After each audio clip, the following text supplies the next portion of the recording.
one issue with progressives is we don't want to always make the incremental changes needed to reach the bigger end goal. And I say this as I'm here at the General Assembly for the Disciples of Christ denomination here in Louisville, which is cool because I live here.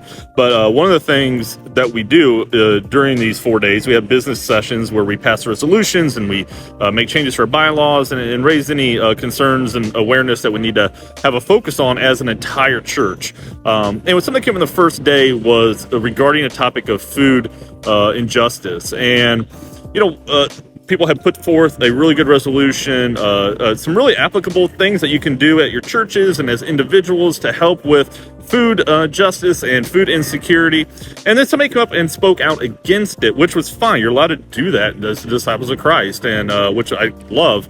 And they just said it just didn't go far enough. And that's the problem I think that we have, is that we want to go in progressive spaces, or when we're fighting for these justice movements, to go from 0 to 100. And it's fair because there's been so much massive injustice that we got to really swing the pendulum pretty far over.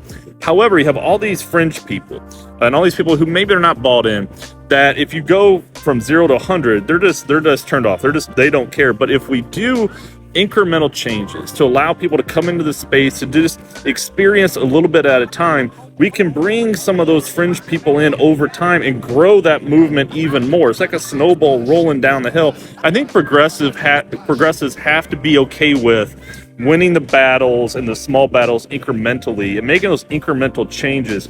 Because 10 years from now, 20 years from now, we may see that big goal, that big change that we want. So we got to take those little wins when we can get them, and but continue to push for the bigger systemic change that is needed.